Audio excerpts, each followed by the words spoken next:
So I honestly absolutely loved Super Crooks. As a massive fan of Jupiter's Legacy, of Invincible, and of course of The Boys, I just think this show just merged all of them together in an absolutely glorious anime result, and it was just so good. And it just really does need to get more recognition, as it's just so good, and I just feel like it's really clever what they did, as the comic book series that it is based upon is already brilliant, but it's really cool how the final 4 episodes are basically a lift and shift of that comic book series, and so everything that comes before it is all brand new material, and they just tell this story so well, as you're just so connected with pretty much every single character, as every single episode is dedicated to a different character, whilst also building up the entire group at the same time. So honestly, it just came together so well. And as you already know the world of Jupiter's Legacy, it is able to build off of it really brilliantly, and it just does a lot of crazy things. So it's incredibly violent, it's got a lot of inappropriate things taking place, a lot of fight sequences, a lot of superpowers, a lot of heists taking place, and just a lot of depth with everything that takes place. As like I said, it really does focus on this group of super crook characters, and even though they are villainous characters, I would say, they're more anti-heroes than true villains, but they just are depicted so well. And I just feel like the animation is just coming together so well. Of course, it's very Japanese anime inspired, but I do also think you can compare it to the Boys Diabolical series, Invincible, like I said before, to the X-Men animated series, and if you've ever played the point and click game Full Throttle, I feel like a lot of characters do actually imitate a lot of the things that take place in that game. So for me, this series was just so incredible. And speaking of Jupiter's Legacy, the Union of Justice characters are there in the background. I mean, it doesn't really focus on them that much, which is a little bit of a shame, as like I said, you are so captivated by these characters, but they are definitely there, they are kind of part of this world, and it does focus on one of them in particular, which is of course the Praetorian, but we will come back to him later. But let's go through all of the main characters now. So first up, Johnny Bolt, I feel like is the ultimate protagonist, such a cool character, and I just loved the first episode introducing this character, as you do start off seeing him wanting to be part of the Union of Justice when he first discovers that he's got these superpowers. It is a shame that you never see his high school friend ever again apart from that first episode. But anyway, he's getting himself ready to be a really great superhero and is expecting a lot of people to adore him. But after something goes wrong in the first episode, he's pretty much hated and then kind of does fall into the wrong path. And I feel like how they depicted that is actually pretty representative of how certain people in real life go down the wrong path. But anyway, he does experience a life of crime, which ultimately leads him to go into the Supermax prison.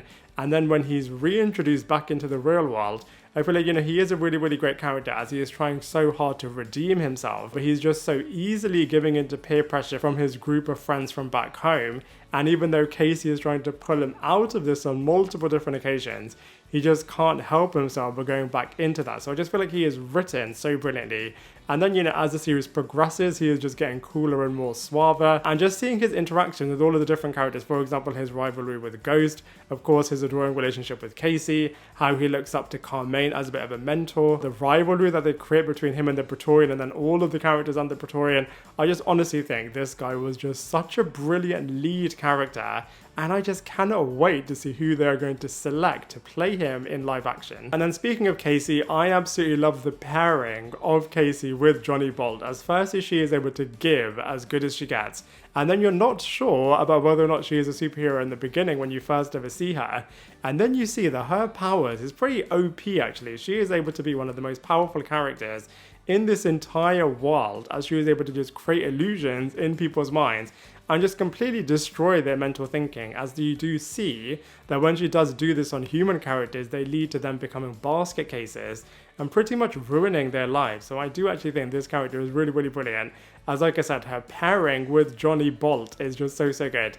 And then also her interaction with all of the other groups and how she is actually the person that brings Carmine into this world, I feel like is really wicked. And of course, all of the sequences in which she does use her powers are just absolutely extraordinary. And then speaking of Carmine, I love the fact that, he is the only super villain really that doesn't have any proper powers, which I think is interesting, as characters like Batman and certain other ones that don't actually have superpowers are actually able to get a bit of a cult following, and he is such a cool older mentor leader figure, And I think the advice that he bestows on Casey, who then bestows this on Johnny Bolt, which is, don't bother having a life of crime.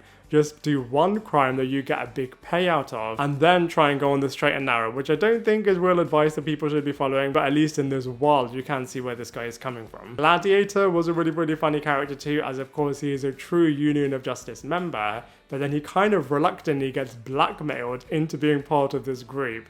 And the things that he does towards the end of the final episode in terms of letting a lot of the guys get beaten up, I think was really, really brilliant. But he does ultimately show that, he really is the strongest guy. Ghost was such a cool character. I feel like if any of them deserve a spin-off, Ghost definitely does deserve a spin-off, as I love the fact that, in the human world, he is creating a bit of a name for himself within the architectural space. And then his powers are really, really cool as he is able to phase through a lot of different objects. And then his rivalry with Johnny Bolt is really, really brilliant too. I just wish they would have just been able to go into this character a little bit more, as like I said, he really, really was so cool. TK was showing how telekinesis is a truly cool power, and Forecast was of course able to create a lot of weather changing sequences, which was really, really brilliant too. But I feel like them, along with the Diesel brothers, who were really Deadpool inspired in terms of their powers, don't really do that much from a storyline perspective, which I guess makes sense as all of the characters can't be main characters. There does need to be layers to this. But I just would have loved a little bit more at least in terms of where they're coming from, why they actually are going to be part of this group. But like I said, you can understand at the same time, I absolutely love Praetorian. Now let's talk about Praetorian properly.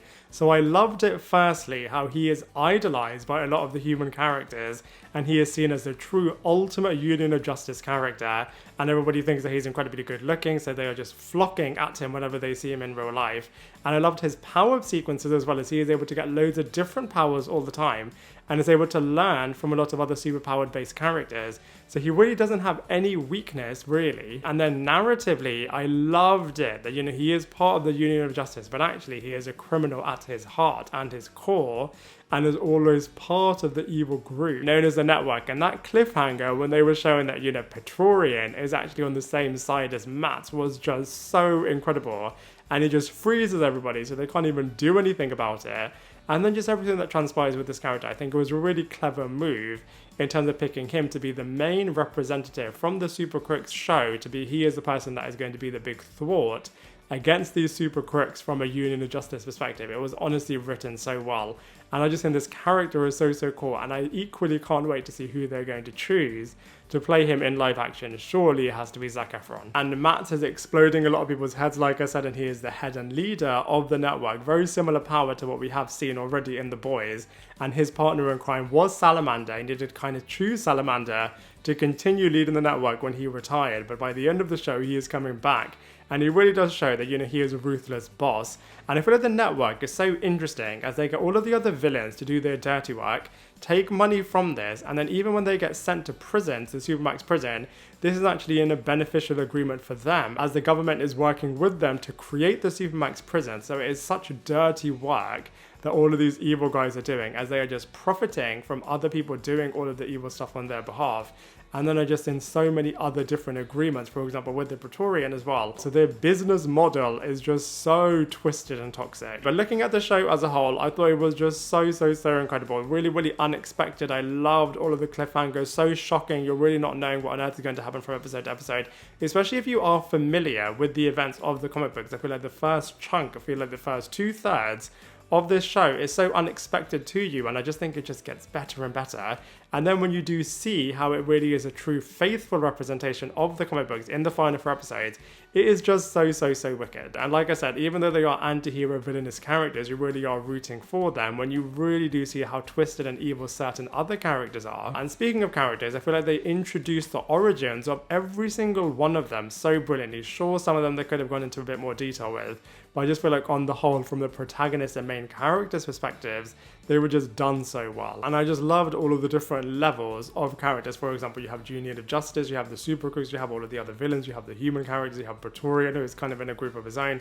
I just think it came together so well. Certain things could have been better. For example, they could have definitely fleshed out certain secondary characters, especially TK and Forecast, who I would have loved to have found out a little bit more of. And also some of the animation could have been a bit improved as well. Certain sequences, all you see is 1 or 2 characters having movement and everything else is pretty static. But then again, I guess, this is their style. And also, if you are going to watch this show with subtitles, then it's actually pretty hilarious, as they are just so completely different in terms of what certain characters are saying and what is in the subtitles. And actually, I do think this is kind of amusing, as it is just so badly different. But ultimately, I do think that, the additional rich backstory to all of these wicked characters of an already compelling sequence of storylines was just a stroke of genius, and I honestly loved every single episode, and it just got better and better. I just loved this series, and like I keep saying, I just can't wait to see what they're going to do when they translate it into live action, and I just cannot wait for that day to come. But as far as the Super Crooks anime series is concerned,